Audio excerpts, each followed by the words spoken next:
As always, it's a pleasure to connect with you all today, which is Thursday, August the 17th. As you know, I teach these lectures on my book, Adjuvant Protocols for Healing, once a month, usually on the third Thursday. Today, we're going to look at what are really the benefits. What is the importance of cholesterol? Not so much how bad cholesterol is, which is the typical conversation, how to get rid of it. My intent today is to teach you how to utilize it, how to have it moving and working in your system, and then any imbalances that might be created to be able to allow those substances to move out of the system, to work through the system and out of the system. But more importantly is to help you understand greater the significance of cholesterol. And as you know, these Adjuvant Protocols for Healing Zoom webinars are all based on my book, Adjuvant Protocols for Healing. And they are recorded thanks to Lynn Mayer and kept in order. Thank you, Lynn. On my YouTube channel, which is youtube.com, Joseph Antell. I wanted to make you aware today of a new independent educational entity. You may have gotten emails from Bain Consulting. And this is actually a configuration of health practitioners from around the country that is focusing in on being available for consultation and learning, educational programs that surrounds Dr. Lee's work. This has nothing to do with standard process. Some of us have been teaching already independently of standard process. And Tim Bain, who began Bain Consulting just this year, decided to pull a lot of us together. Now, you're blessed with many educational programs from SP Corporate, but there are additional ones. And this year alone, will be 50 lectures across the country with CE credits. Next year, Tim plans to do 100. Also, for your awareness, Tim is now creating a team of consultants, and there is a consultation program available for you to consider any questions you might have related to clients, their conditions, their journey, their lifestyle, and of course, protocols related to it. And so you can take advantage of that and get more information by going into nutritionseminars.net. So, in my opinion, Judith DeCava is not only one of my teachers, but has put into her writings the most clear understanding and information through that understanding on all kinds of subjects. And I believe Saline River Press still carries her different writings and her books. So you can go on there and just type into the word search Judith A. DeCava, and you'll see what is available. This is from a lecture, a writing that she did, excerpts from the cholesterol continuum continues. So I have based my teachings a lot on what she has written, because she is the one that has taken Dr. Lee's wonderful wisdom and knowledge and put it into simple terms. So let's get into this a little bit today. Cholesterol. LDL and HDL are lipoproteins, fats combined with proteins. Since fats and watery blood don't mix well, right? Fat and water don't mix. Fatty substances must be shuttled to and from tissues and cells using proteins. Now, I've said to you all over the years, minerals attach to other minerals. For instance, potassium can't get into the cell unless it rides piggyback on a magnesium molecule. And there are other examples of this, other minerals and vitamin supplements that work together.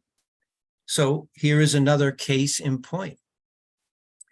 LDL and HDL are proteins that carry cholesterol. There is only one cholesterol. Now, if you remember nothing else from today, after all you've heard, all you've read, all you think you may have understood, remember this: there is only one cholesterol. Now, not only do I say that, not only did Dr. Lee said that, but Ron Rosedale, there is no such thing as good or bad cholesterol. I'm going to read that again. There is no such thing as good or bad cholesterol. The liver, brain, and other cells produce cholesterol for good reasons. All right, well, here are the reasons. And you've heard me speak of a few of these, but Judith lists in this article many more. It is converted by enzymes into steroid hormones. You cannot make hormone without cholesterol and the 22 amino acids that have to be available in the blood. If you have both of those, then you're making good amounts, balanced amounts of hormones. Estrogen, progesterone, testosterone, aldosterone, cortisol, etc. Corticosteroids regulate sugar, fat, and protein metabolism. That was a little side note that she put in there. How significant cholesterol is. It is the precursor to bile acids needed for digestion and absorption of fatty acids and fat-soluble vitamins A, E, F, K, and D, without which we cannot live.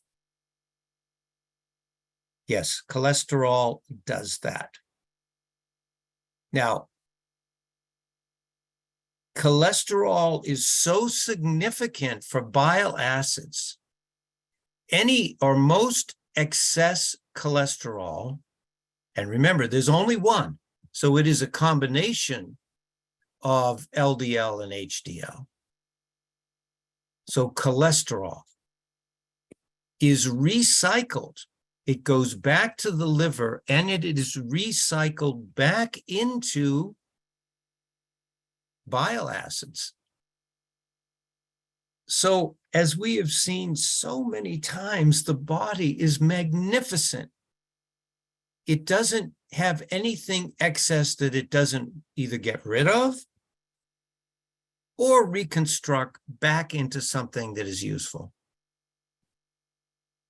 Now, there's a number of things that can get in the way of that, people eating poorly and disrupting liver function. trans fats. There's all kinds of problems with that, which upsets the production of bile acids. Remember, 90% of the individuals that have had their gallbladder taken out do not store bile. They don't have enough bile acids. So just let's look at this logically. These individuals, their cholesterol is going to go up because the body is saying, I need these bile acids, so I'll make more, recycle it back into them to be used. And 90% of the people with their cholesterol removed, of their gallbladder removed, have fatty livers because there just isn't enough, or they're on statins or other drugs to lower cholesterol. Here's another. It makes up a major part of membranes that surround cells and structures within them. Every cell has cholesterol as a component, or most, I shouldn't say every. The brain contains about 25% of all cholesterol in the body. 1/4 of your brain is cholesterol. Your brain makes its own cholesterol because, and I'll read you this later if you don't believe what I'm saying or think, oh man, Joe's lost it. The cholesterol from your body does not break the blood-brain barrier. It's protected. The brain makes its own because it must have it. Otherwise, 1/4 of what the brain is made up of is missing. Unfortunately, chemicals like statins do break the blood-brain barrier and break that cholesterol down. And so you have this war in heaven, the war in the heaven of a person, in their brain, in their place where their higher consciousness dwells. And therefore you see dementia, Alzheimer's, and other things. We'll get into that. We'll get into that. This is very important to understand this. The myelin sheath that coats and protects nerve cells and fibers is about 20% cholesterol. It's quite a bit. And of course, conditions like multiple sclerosis, Parkinson's have all lost the integrity of that myelin sheath because it's lost its phospholipid wrapper. I was trying to think of the name that how Lee taught this. The phospholipid wrapper is lost. The nerve endings get raw, they die, they get inflamed, and that affects the muscles and the nervous system. Communication between nerve brain cells, these nerve synapses, depends on cholesterol. Now, you've heard me teach a lot. I just taught it in Phoenix this last weekend on the nerve synapses. You have 1,000 trillion of them. They need cholesterol. The developing brain and eyes of the fetus and newborn infant require large amounts of cholesterol. Breast milk provides a lot of cholesterol and an enzyme to allow almost 100% digestion of cholesterol by the baby. Strength, energy, appetite, vitality, gaining muscle mass depend in part on cholesterol. So say you have a weightlifter as a client, he's on statins, and he can't increase his muscle mass, which is, of course, out of balance, the way these gentlemen and women do that, in my opinion. But if they got off the statins, they would see a change in that. And this really not only ties in with younger people, but older people. Muscle mass is so significant as the older you get. You can't move. You can't function. Cholesterol is needed for the immune system. What? To properly function. You know, before I decided I was going to teach this to you today, I forgot that. I forgot how significant cholesterol is for the immune system, preventing damage to tissues and participating in repair processes. Cholesterol is essential for life. And that's why a cholesterol that forms on the arteries, which is what all this fuss is about, is because the arteries are deteriorating. They're dying because they have scurvy. They lack true vitamin C. We'll get to that also. But there is a reason that the body tries to repair these damaged surfaces of the lumen of the arteries, blood vessels, capillaries, veins. So here is some more, which I'll leave for you to read. Some of this is a repeat, but this is a great article. By the way, you know, I've been giving you all kinds of articles, and I have to say that the Cleveland Clinic really is the clearest and simplest to read and understand of all, in my opinion. I've been doing this, for 10 years now, teaching, and I always go to them for their understanding. And the part that I wanted to read in this, we talked about the protective layers, helping the liver make bile, which you need for fat digestion, especially hormones. But the other thing is vitamin D. Now, just think of this irony, everyone. They're giving all these vitamin D supplements to people. Most of these people are on statins. It's the most popular selling drug in the world. And they're wondering why these people are deficient in D, because they're on statins. They need cholesterol to make vitamin D and to utilize vitamin D. And so you and I, in this great connection that we have, at least in my heart, we understand that there are so many situations with human health that really the people controlling human health now from a medical standpoint don't understand. They don't understand how vitamins work. They don't understand how the body works. They have got to the point where they want to sell drugs. Now, that's none of my business. It's out of my league. But we should be aware of it as health practitioners. And so they go into this, of course, they immediately go into, what's this Cleveland Clinic, this hyperlipidemia. So, it's about the arteries. Well, I have more information about that for you. But this is the other part I wanted to outline for you. Your body produces all the cholesterol it needs to function. In fact, your liver makes about 80% of all your cholesterol in your body. The rest, which your body doesn't need, comes from food. Well, let's just stop eating then. No. Let's digest our food. Let's eat the right foods. Of course, it's just common sense. Usually your body can filter out the cholesterol it doesn't need. This means good bile function, good gallbladder function.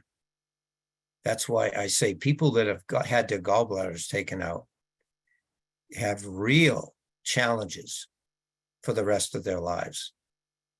But many factors can affect your body's ability to keep your cholesterol levels balanced. Well, we'll look at that too. So I wanted to show you that. You can read through that article. It's really well written.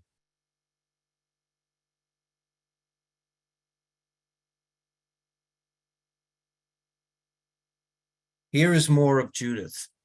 Many scientists challenge the questionable data and unfounded claims. This is about statins and other medications that are trying to lower cholesterol.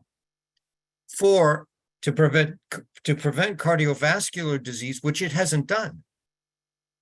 Cardiovascular disease is number one. If these drugs were going to do that, it would have already done it. And it's not doing it because it doesn't do it. Statins don't lower LDL in 40% of the people taking them. Now, remember, anything Judith writes and says through her writing and claims, I guess you could say she's making a claim here, is all referenced. And they're in this article that Lynn, thank you, Lynn, for putting that in. You have that. You have all the references. If you have any questions, if you're questioning me or her or anyone else, statins don't lower LDL in 40% of the people taking them. And statins are not safe for all patients. Some clinical trials showed slowly lower heart disease death rates among those taking statins. But the benefit was offset by a higher rate of deaths from other causes. I question that. Any reduction in heart disease mortality is, as Yufi Razkov, MD, PhD, puts it, unimpressive. But they have pushed this through. They have pushed this drug upon the people of the world. Researchers ask why the claims of benefit attributed to statin therapy in the primary prevention setting trend to be inferred from less than robust subset analysis or meta-analysis of clinical trials. They squeezed in the yes out of this, out of nothing, to push this drug. The real proof of benefits is lacking. Statins inhibit a liver enzyme that makes cholesterol and poisons everything the enzyme makes, such as halting productions of CoQ10 and squalene. Yeah. And that substance is a substance in certain foods that acts as an anti-inflammatory, especially related to skin conditions, any dermal tissue in the body, not just the outer skin. But it's good they use it naturally for acne. That's gone if you're on a statin.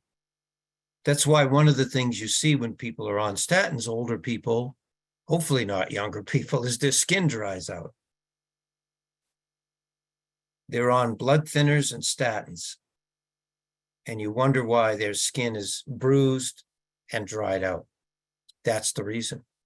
A CoQ10 deficiency can result in, I didn't know or remember this, depression, hair loss, fatigue, cardiomyopathy.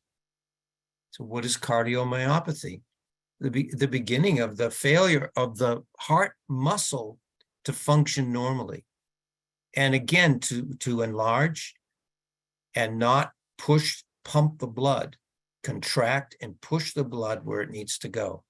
Congestive heart failure, coronary artery disease, gum disease, loose teeth, and more. That's all from CoQ10. CoQ10 supplements reduce statin-related muscle symptoms. Here are some statin side effects. And we'll go into those in a second.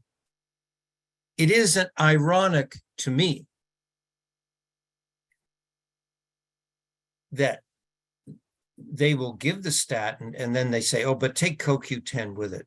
Well, but here's the question in my mind, does that reduce the effectiveness of what the statin is supposed to do? Because it overrides it. It negates the statin, so why take it in the first place? So here are some of the side effects of statins. And this is why I want to read all of these. I want to spend time with you with these, so we really get this. Liver damage. Statins inhibit production of cholesterol by the liver. Well, wait a minute.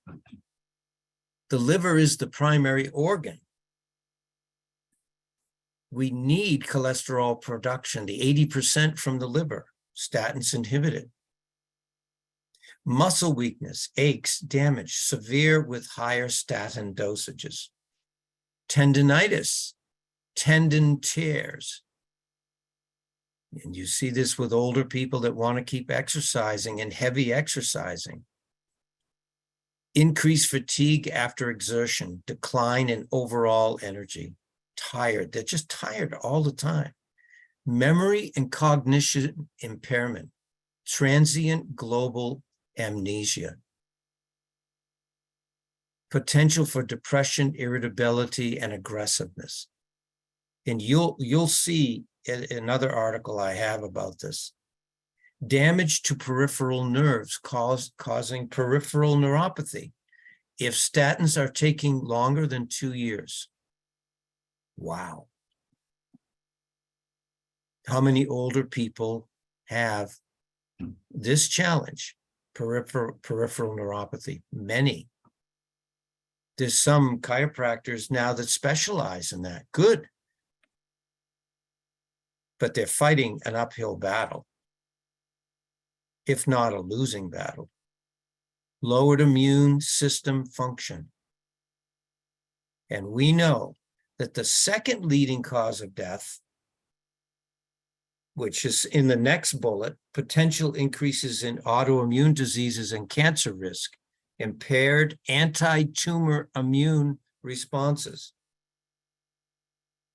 The immune system can't do its job with cancer if you're on that medication, according to this.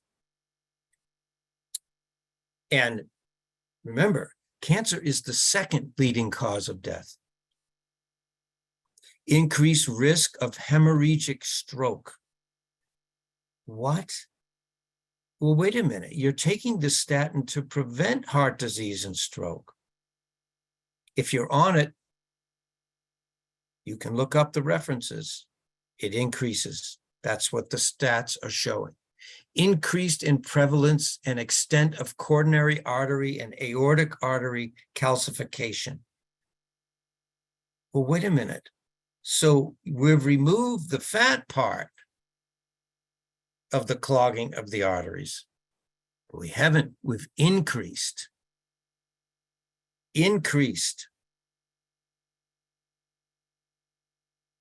artery calcification, abnormal pain and diarrhea, increased risk of type 2 diabetes. Now we know now that the statins basically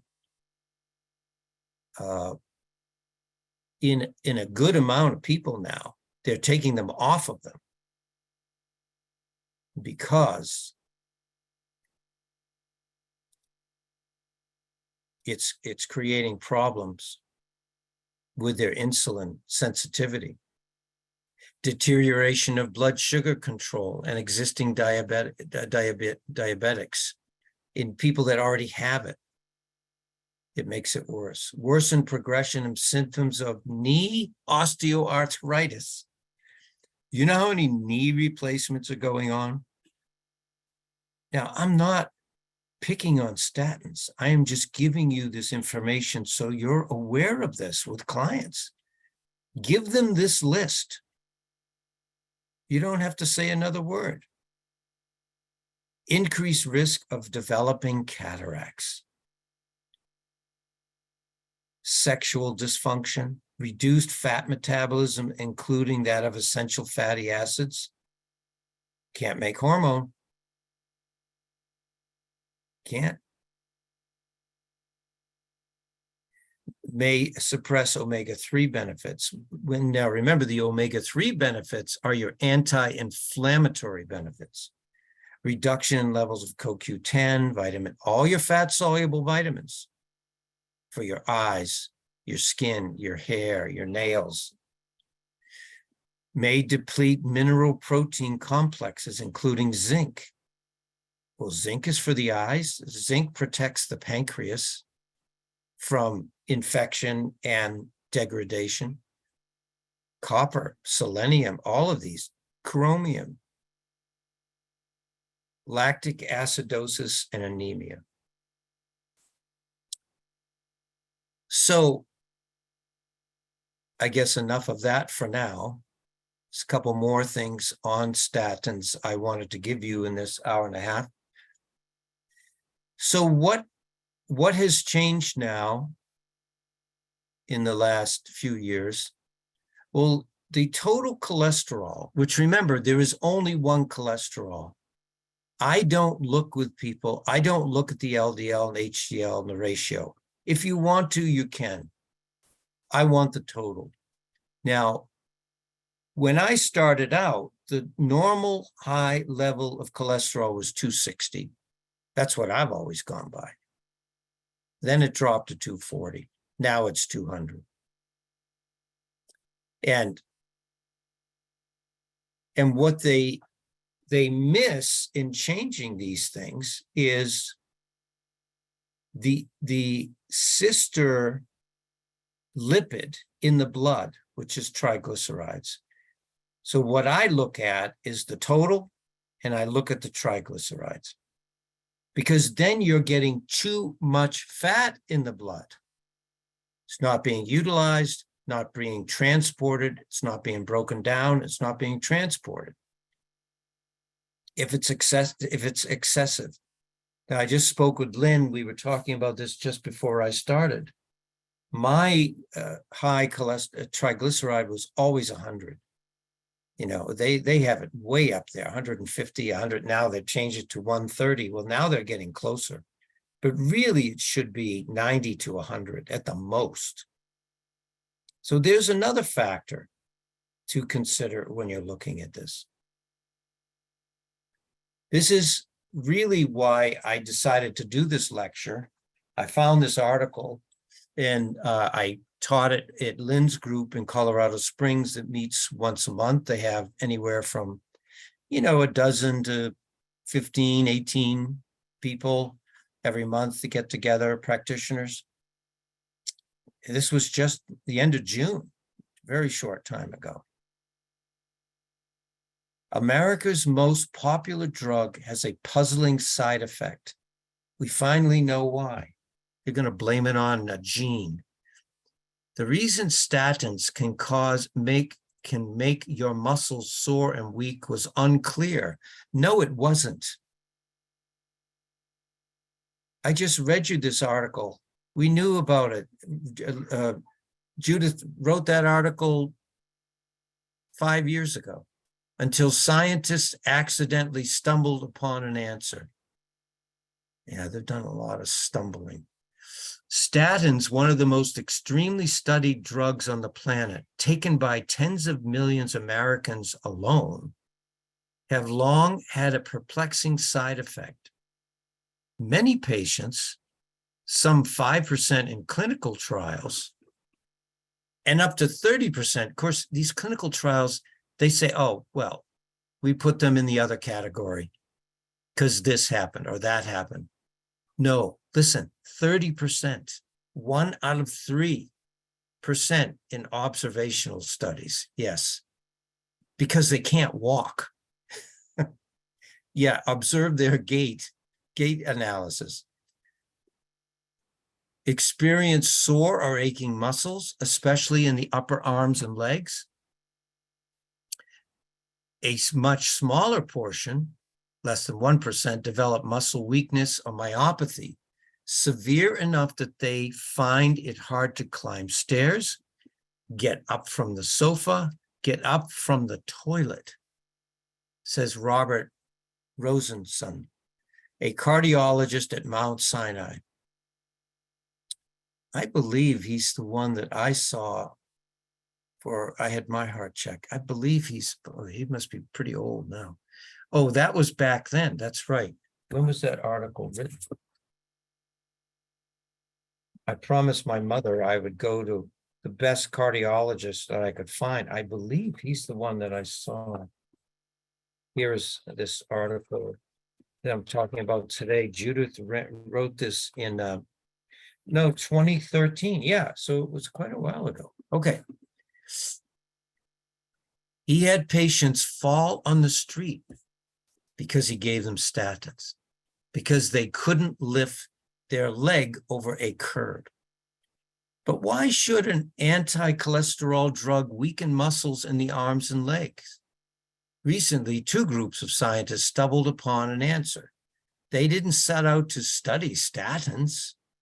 They weren't studying cholesterol at all.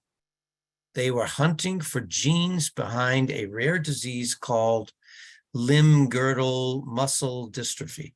So I'm not even going to get into that with you. You can read this article through because they go off on this tangent.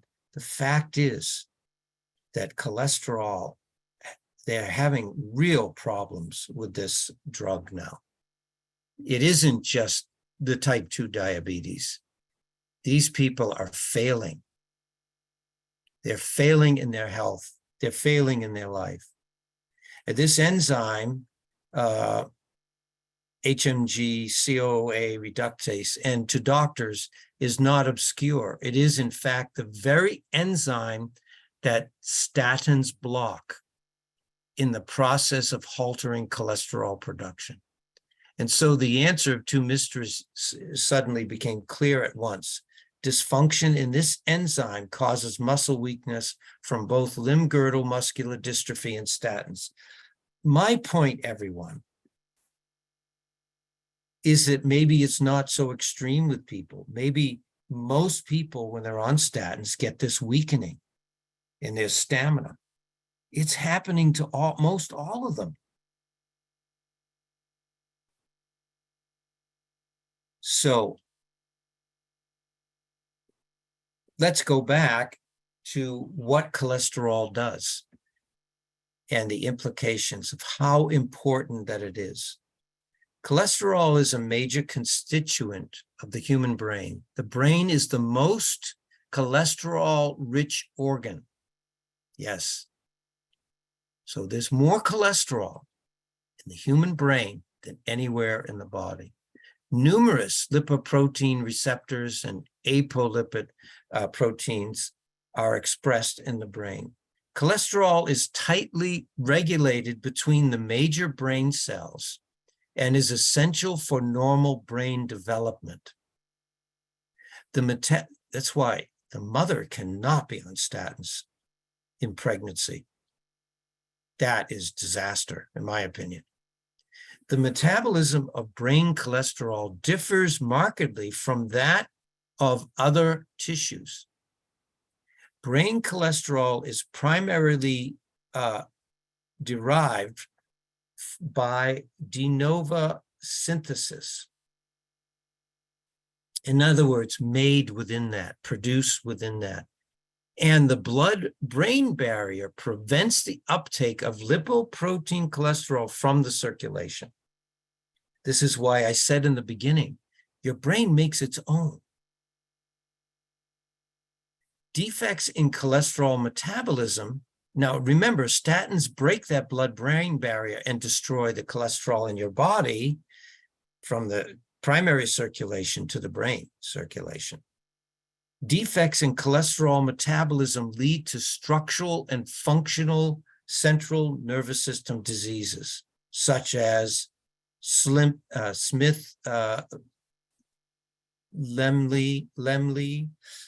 Orpis syndrome, I didn't look these up, Niemann-Pick type C disease, Alzheimer's, These diseases affect different metabolic pathways: cholesterol, biosynthesis, lipid transport, and lipoprotein assembly, apolipid proteins, lipoprotein receptors, and signaling molecules. You need cholesterol for all of that. We review the metabolic pathways of cholesterol in the central nervous system and its cell-specific and myocardial micro domain-specific interactions. So you can read about that. And here's another article, the same thing, about the significance of cholesterol. Cholesterol is the most vital organ in the human body, which performs very important functions such as analysis, processing, coordination, execution of electrical signals. Now, you and I have spent the last 10 years looking at heart function related to electrical signals. Do you think a good amount of cholesterol is important as people age and their heart begins to wear out, becomes stressed? Forget the drugs. Forget all the other medications people are on. You must have adequate amounts of cholesterol. 200 is not enough. It may not be enough for this electrical signaling related to the heart. For this purpose, it depends on a complex network of nerves which are in sheath in lipid-tailored myelin. There's that myelin sheath again. By the way, just so you know, and it is in my cholesterol protocol, which we'll get to in a second. For MS and the restoration of the myelin sheath, you need the product Super EFF. That is the product in standard process. And abundant sources of lipids in the body. Because remember, you can have fat and cholesterol and other lipids that protect nerve endings. But if your body is taking fats and not transposing them into fatty acids, if it's not making that transition because of poor liver function, you're not going to get the benefit. So Dr. Lee developed this Super EFF product, which is vitamin F2, by the way, which is pre-digested. It doesn't have to go through that transformation product, that conversion of fats into fatty acids. It's all done for you. The nervous system is enriched with important classes of lipids. We can name them all, cholesterol, and yeah. These molecules serve as the signaling molecules, hold important roles in the neural differentiation, synaptogenesis, and many others. Thus, their adequate provision, you must have these, in active metabolism are crucial importance in the maintenance of physiological functions of brain and body. So that's what that article goes into.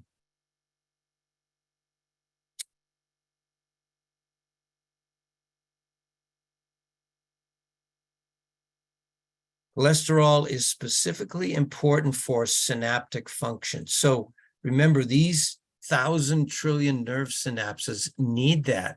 Now, we talked about, and here it is, a link between impaired cholesterol metabolism and neurodegenerative disorders is well recognized.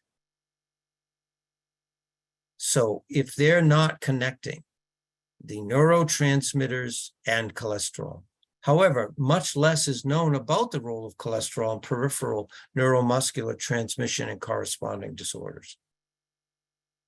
They know it's significant, they know it's important, but they don't understand it. Yet they will promote a drug that breaks it down. It just doesn't make sense. One other thing that cholesterol does.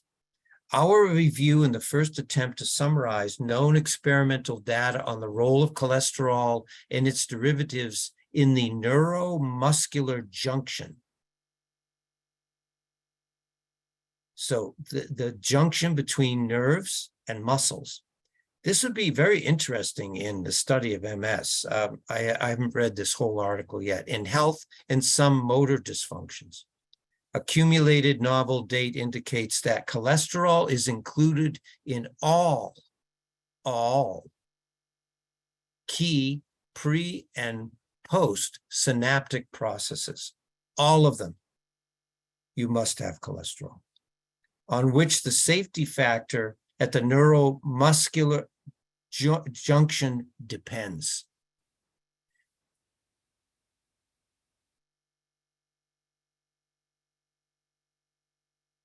Moreover, an imbalance of cholesterol homeostasis, that balance, how cholesterol works in the system.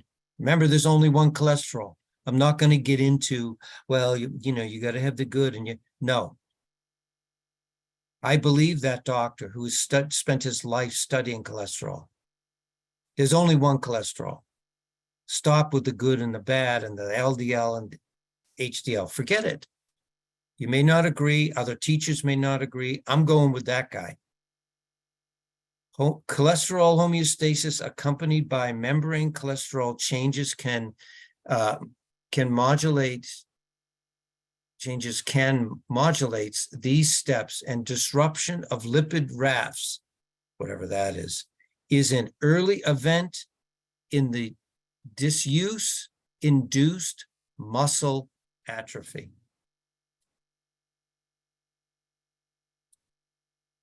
Possible cholesterol-dependent steps essential for maintaining safety factor for the neuromuscular transmission. So all of that in this article. And this is part of the article.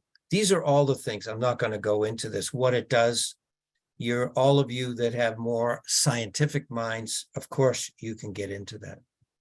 Now, I want to spend just a minute on angioplasty, because a lot of my friends, beloved friends, brothers, sisters, maybe not blood brothers and sisters, but in my heart, have stents put in. Well, let's look at it. Angioplasty is used to treat the buildup of fatty plaques in the heart blood vessels. This buildup is a type of heart disease known as atherosclerosis. Angioplasty may be treatment option if you have tried medications, have chest pains like angina, and have a heart attack. Okay. What are the risks of these stents put in? Although angioplasty is a less invasive way to open clogged arteries than bypass surgery is, the procedure still carries some risks. Well, what's the risk? They build up on either end of the stent and create problems. Substances build up there. Not just more cholesterol and calcium, but blood builds up there too, blood clots. The most common angioplasty risks include re-narrowing of your artery. What? I thought it's supposed to keep it out of there for the rest of your life. When angioplasty is combined with drug-eluting stent placement, in other words, the stents are, I looked this up, the stents have a medication put on them. There is a small risk the treatment artery will become clogged again. The risk of re-narrowing of an artery is higher than when bare B-A-R-E metal stents are used. Blood clots can form from within stents even after the procedure. Blood clots can form within the stents even after the procedure. These clots can close the artery, causing a heart attack. It's important to take aspirin in combination with Plavix and the others. So blood thinners, in other words. Helps reduce the risk of blood clots, exactly prescribed to decrease the chance of clots forming in your stent. So if you are going to have stents put in, or if you do, if your clients do, these people must be on, according to what I saw here, they must be on an aspirin a day and some form of blood thinner, which is too bad if they've reached that point. But they put them in, or as opposed to open heart surgery, which, of course, what's the lesser of the evils? But we're going to finish today looking at how to prevent all of that. In addition to anti-proliferative drug-associated delayed healing with these stents, a possible contributor to stent thrombosis, especially because late and very late stent thrombosis occurs long after the drugs have worn off. And so here is the thing, the longer the stent is in, the more possibility you're going to build up blood clots on either end or within. So I'll let you read all of this through. I don't need to get into all of this. Now, again, I gave you Judith DeCava's cholesterol levels chart, and here is another one that I have gone by over the years, except for the triglycerides. So here is from my book, and I want to make a comment about this. Of course, in my book, the protocols for cholesterol metabolism and utilization are all listed in importance. So beta food is number 1, Cyruta is number 2, and soybean lecithin is number 3. You can add in the others. Choline is a fat emulsifier. Choline is in soybean lecithin, but you could add on to that. The omega-3 fatty acids are really, we get too many 6s and 9s in the American diet. 3, and this is the best product for that. And of course, garlic that has been used for thousands of years in Italy and other places. Unbeknownst to them, as anti-infection, good for the bowel, but especially for cholesterol fat metabolism, is good old garlic. And you can use this Meteor garlic product if you wish to. Now, I have in the book, I have high cholesterol and low cholesterol. But I want to say here is that one of the things after many years, it's been 3 years since I wrote the book, you can use some of the products listed in here for high cholesterol. So there should have been an and or an or here. Or you can use some of these as well. Now here I have also considered super EFF, which I mentioned. But the other two, if you say, so let's take, that's what we're going to look at today, the 3 top, the Cyruta, soybean lecithin, and beta food. I recommend, and I'll tell you why later on in this next 20 minutes or so, why thigh-trophin is so important. Why keeping the thyroid functioning normally, balanced, and not going into a low thyroid condition with cholesterol issues. And of course, Immuplex. What happens if you have a person that says, I want to do this with the statins? That's fine. Let's do that. But remember, the statins lower immune function. And the statins lower trace mineral production and utilization. Now, why do I have wheat germ oil? Because you cannot heal the lining. Remember, the Cyruta is for the healing of the lining. That's why the cholesterol is forming, but also wheat germ oil. Now, you notice I didn't say vitamin E, It's synonymous. It's the same thing if it's natural vitamin E. If you're using a synthetic vitamin E, D-alpha tocopherol, forget it. It's not going to heal anything. It is the wheat germ oil, and that, i.e., vitamin E content, that is the great healer. And you need that for the lumen of the arteries. So let's just take a look just for a few minutes about this cholesterol piece. Now, you and I have looked at, and I'll show you here with the heart sound recorder, and we'll go back up. The two markers for when cholesterol is forming, this is in the mitral or the tricuspid, and that's the sign. Now, not just one time. Do you see the S1? This is a pre-systolic murmur. This is a ringing of cholesterol around that artery. Does this person have it once?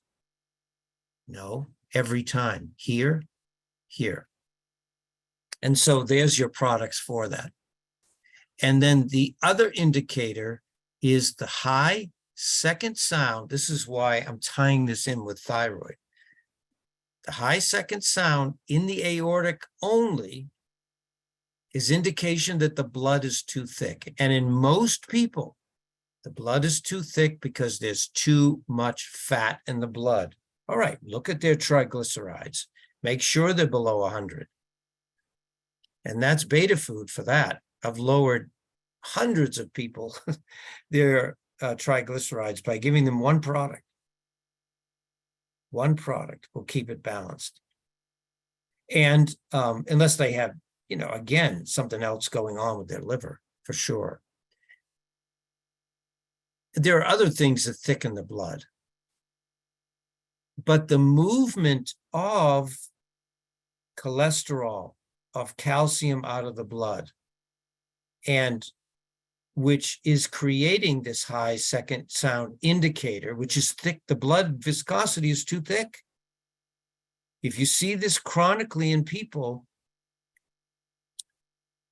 that's an issue with their overall metabolism because their blood isn't moving. Things are pooling, stagnating. And what gland is responsible for the movement of all metabolic processes in the body? Thyroid. So you could say it's advanced. This is a thyroid indicator. If the products that you use, soybean lecithin, beta food, proto food, this does not resolve. And you and I know we've had dozens and dozens of people, maybe hundreds now, that it doesn't resolve. So you have to go deeper. This is the circulatory finding. This is telling you, is my blood viscosity, my thickness of my blood balanced or imbalanced? That's why this is known as the circulatory finding.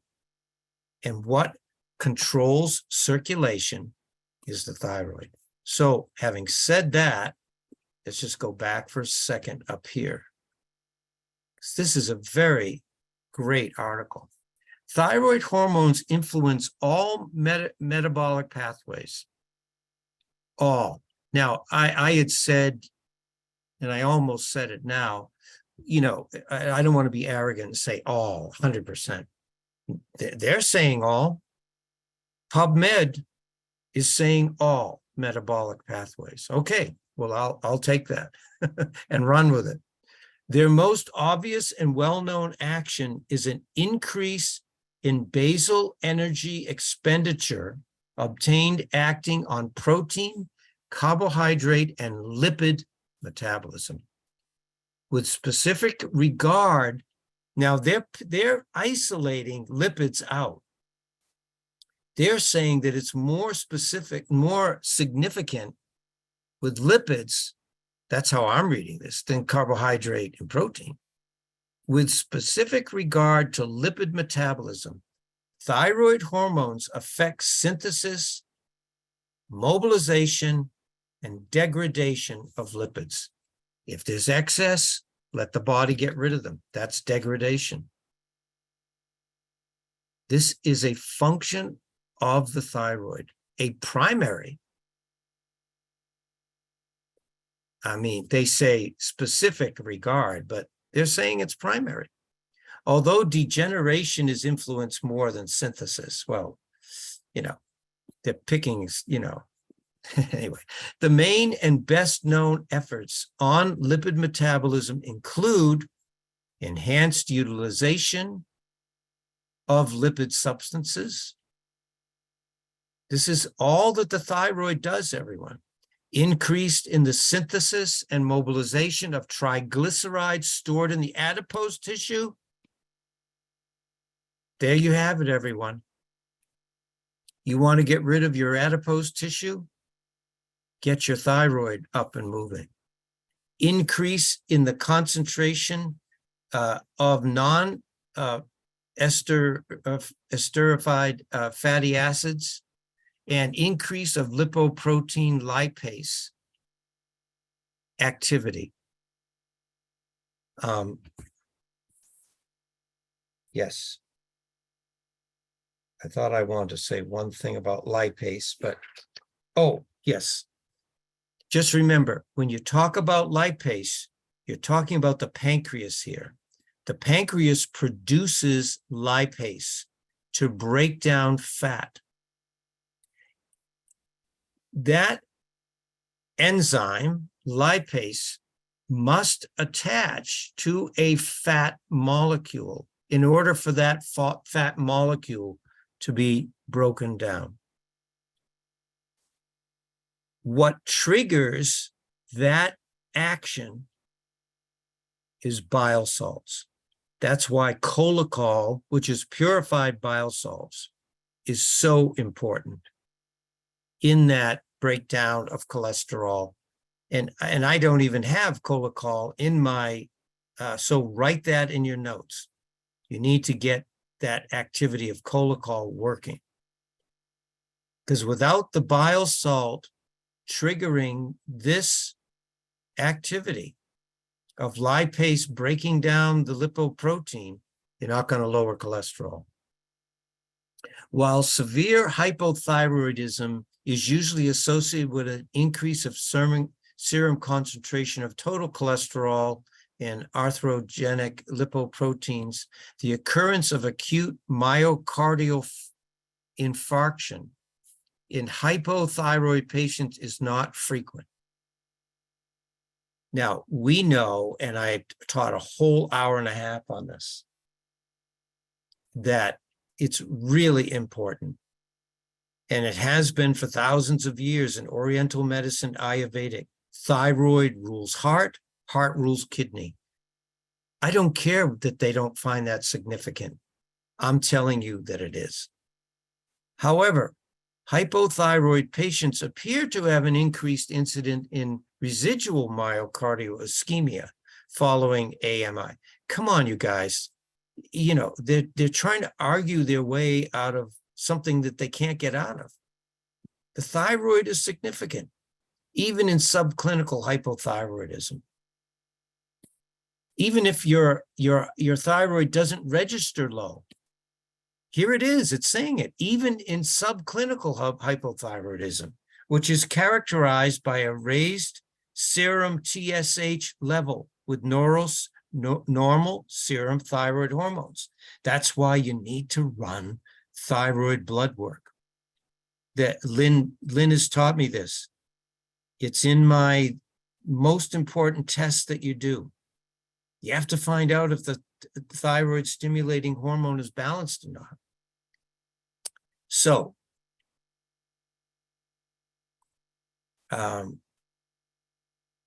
prudent substitution therapy of thyroxine is indicated. Look at, they're giving it to them in patients with both overt and subclinical hypothyroidism with or without angina to counteract the cardiovascular risk resulting in hyperdyslipidemia. They're saying you've got to work with the thyroid if you're going to deal with this cholesterol, what they think is a cholesterol issue. Thyroid hormones are clinical regulators of metabolism, development, and growth. Many activities regulated by thyroid are related to the anabolism and catabolism of, anyway, you can read the rest of this. Oh, I know why I put this in here. Homeostasis during different nutritional conditions, such as proteins, lipids, and carbohydrates. Indeed, it has long been appreciated that the thyroid hormones, T3 and T4, have direct effects on both cholesterol and fatty acid synthesis and metabolism. And they go into decreased levels of LDL and HDL cholesterol in serum associated with hypothyroidism. I'm not going to go into that because there's only one cholesterol indicator. But I'll just finish with this. High-dose T3 has previously been used to promote weight loss and treat hypercholesterolemia in patients with obesity. Now, that's why we like to use Nature Thyroid or Armour Thyroid, because it has T4 and T3. Although beneficial effects were reported, serious cardiac problems and loss of lean body mass limited any further development of T3 as a therapy. They talk themselves out of everything. Now remember, the conversion of this T3 is so significant because T3 is a hormone that needs to act in the tissues itself, not stay in the blood, affecting the body metabolically. Nothing wrong with T4. It's the primary hormone. T3 needs to be in there. So Dr. Goodhart taught me years ago, I was in my 20s when he taught us this, that RNA is the deliverer of that T3 in the blood into the tissue. There's another thing to put into your notes if you have your book open or if you're making notes on Joseph's gospel here. Very significant. Now, if you have poor liver function, once again, this all go back to the liver. If you have poor liver, that's why I have LivCo in the protocol for cholesterol. If you have poor liver function, your body is not converting T4 into T3. So then you don't even have it at all. That's why people with high cholesterol, they can get on things like these more holistic thyroid medications. So instead of just synthetic, synthetic hormone, to use the Nature Thyroid, to use the Armour Thyroid.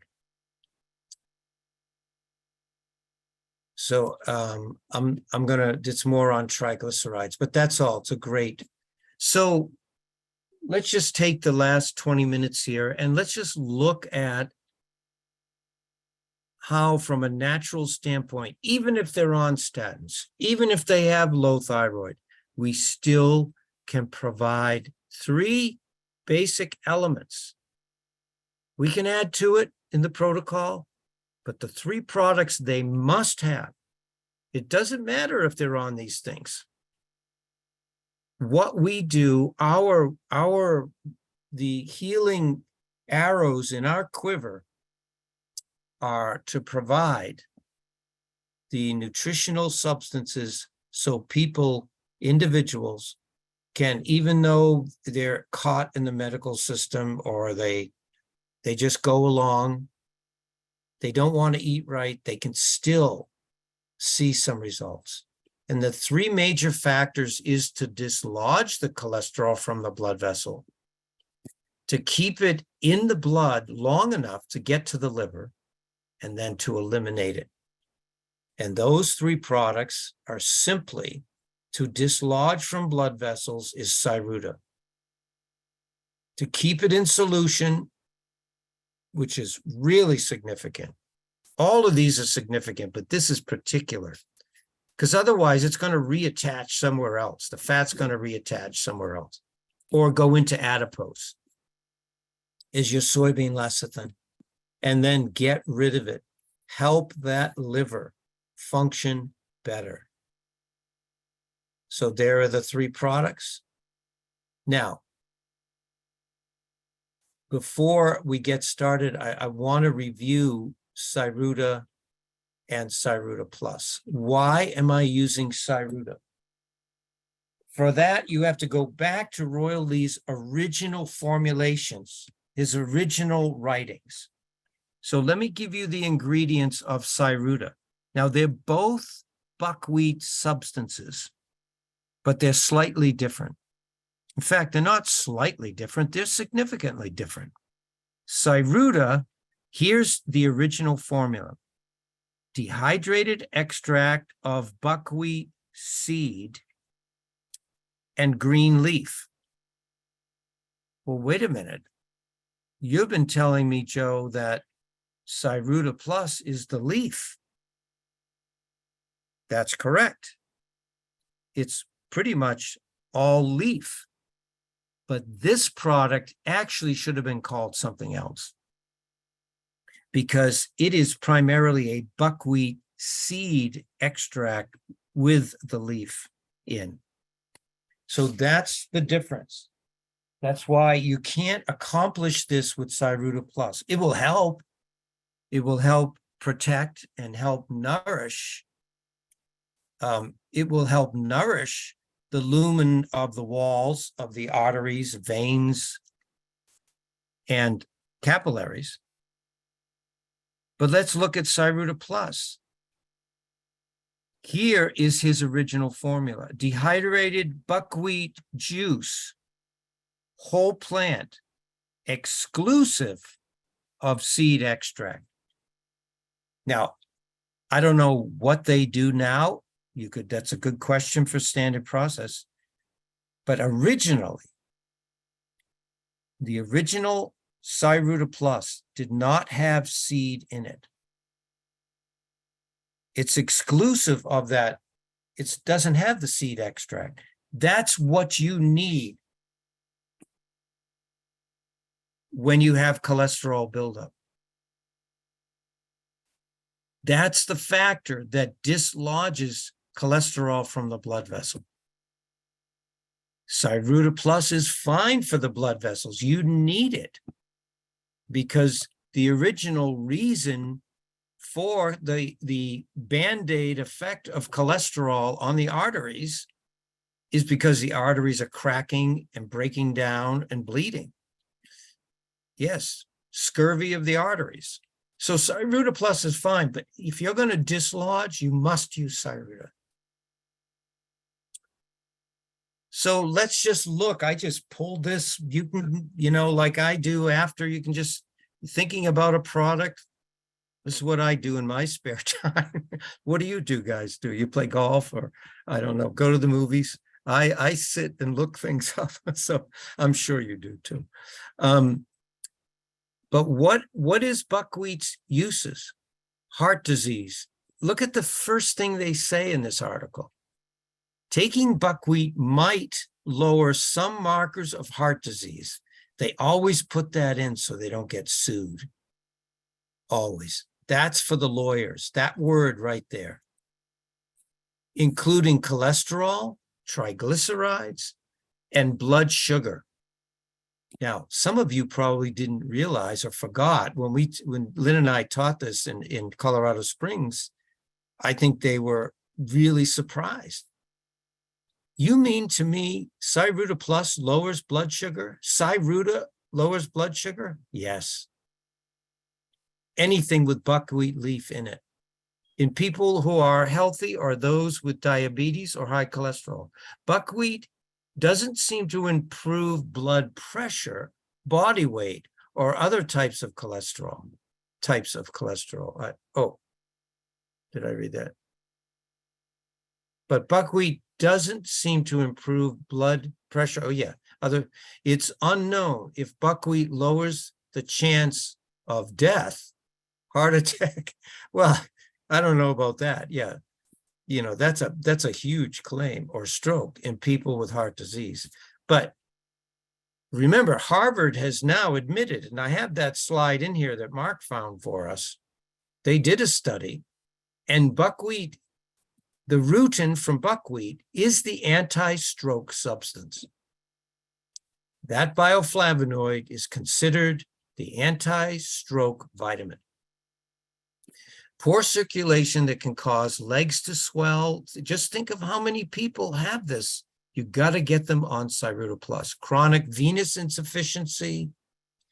Early research shows that drinking buckwheat tea, which is so impotent compared to the, might prevent leg swelling getting worse in people with circulation problems.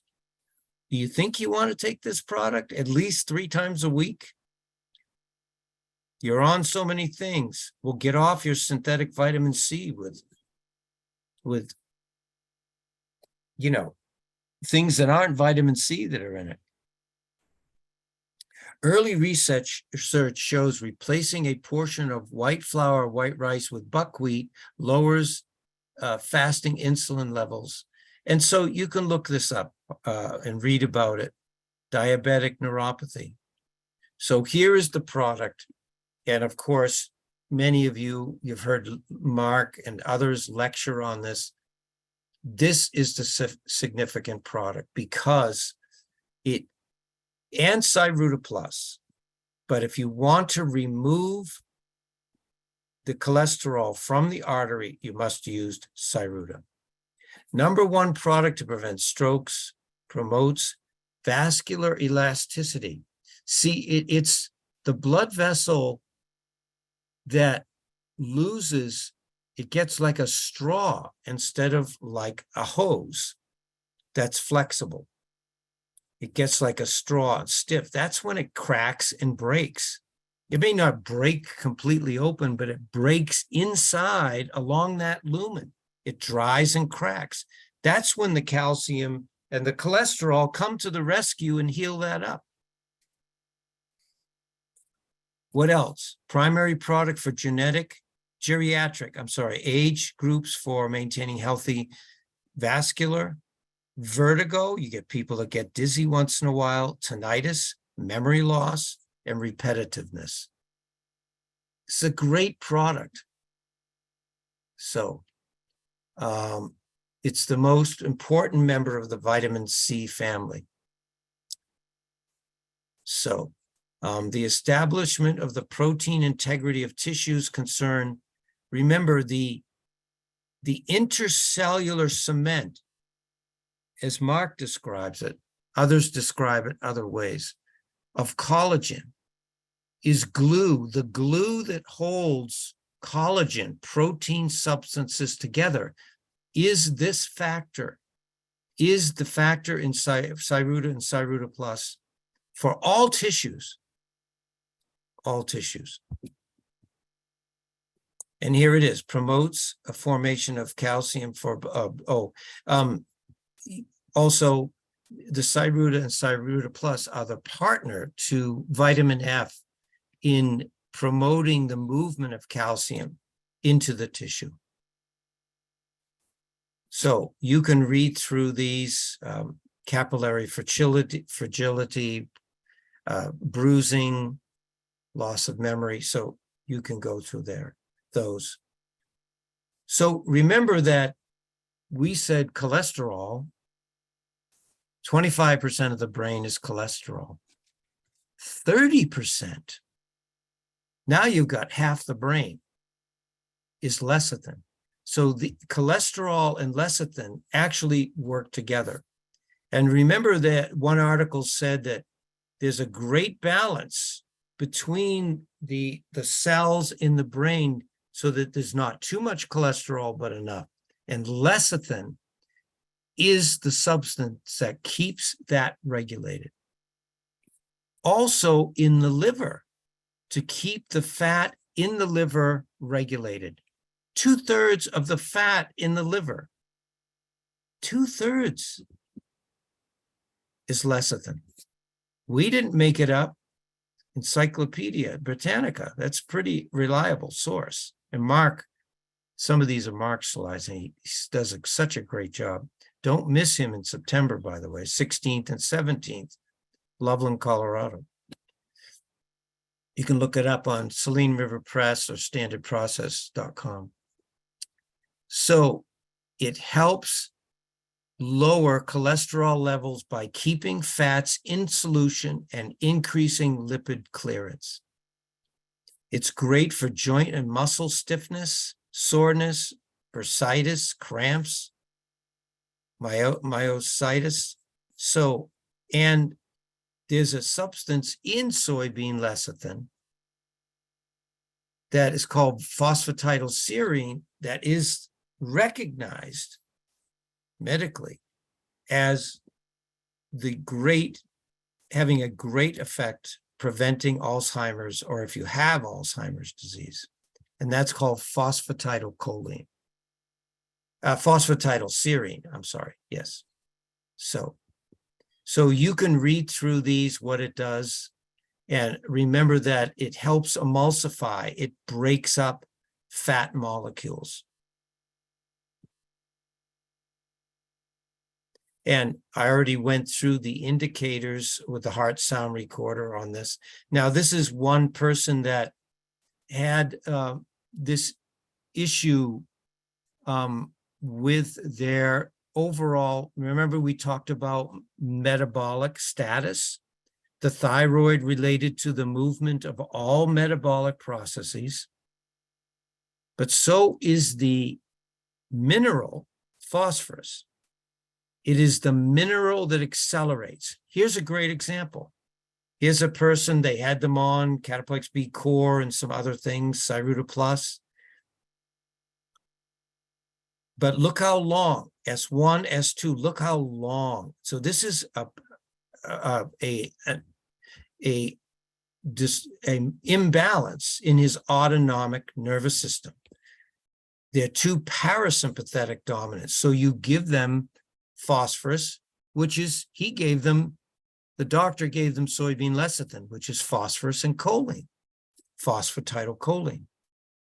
In a few weeks, balanced. That 2-to-1 ratio balanced throughout.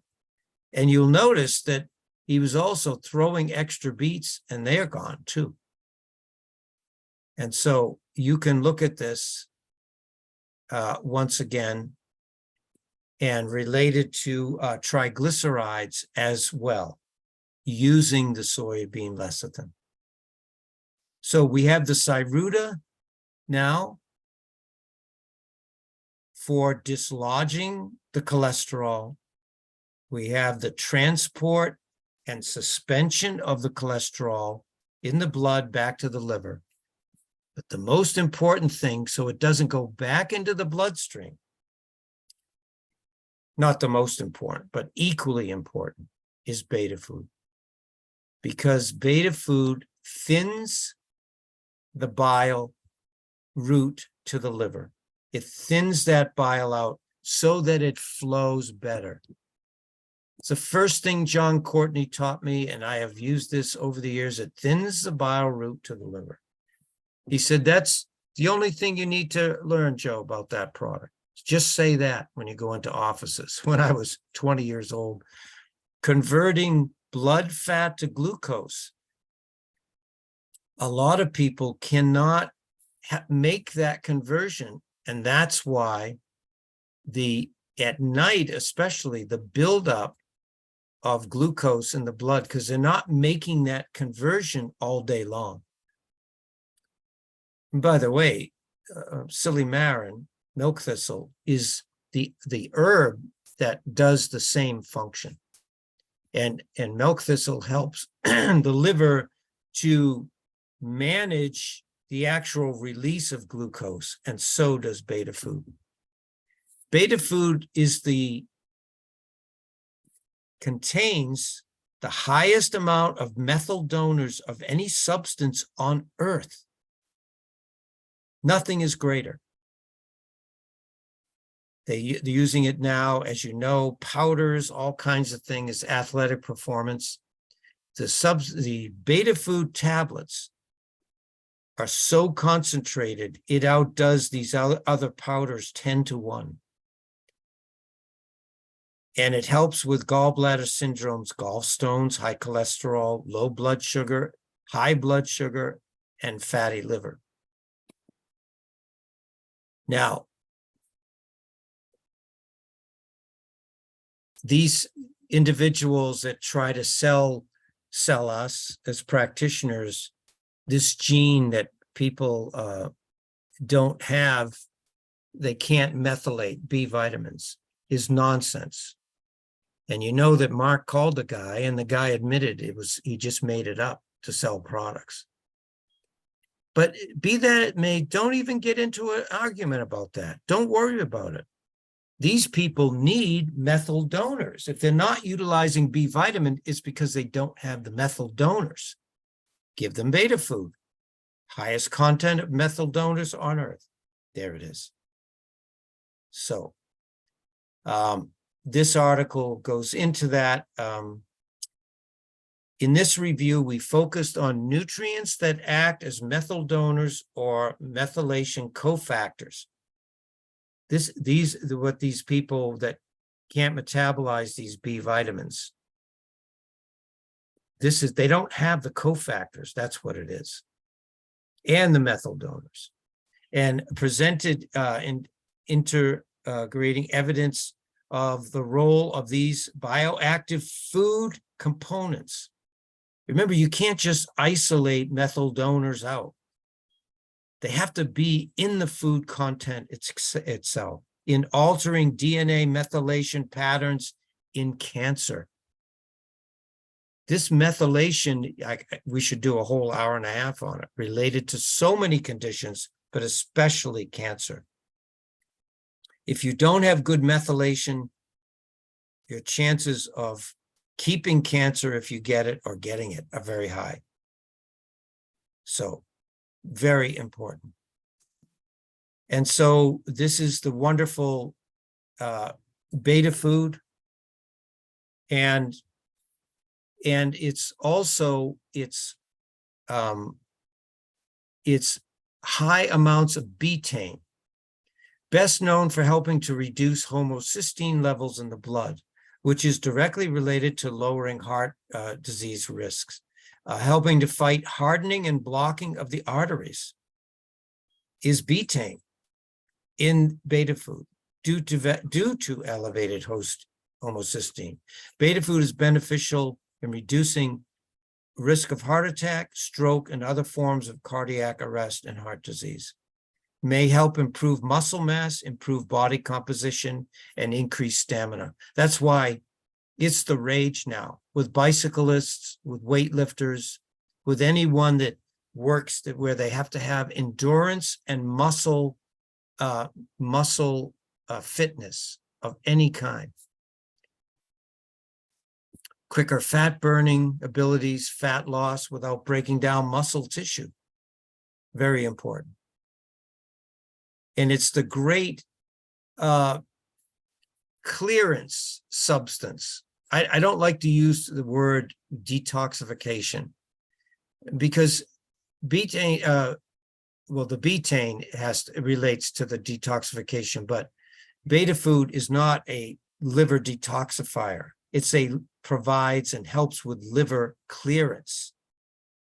It's not dumping the liver. It's just taking the load for the liver to function more easily, which disposes of chemical toxins and chemicals.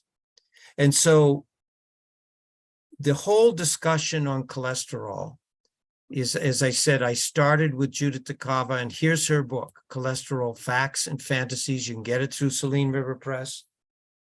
And so that ends this session with you. I hope you enjoyed it. I hope you have a greater understanding of the danger of statins. They're a dangerous drug.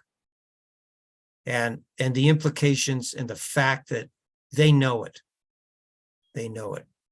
And so it's great to be with you. I will be with you again next Tuesday for the Heart Sound Recorder. And let me just stop recording. Good. Thank you, Joseph. You're welcome. Yeah, it was great to be Thank with you so much. You're welcome. Are you sure you want to stop? Yes.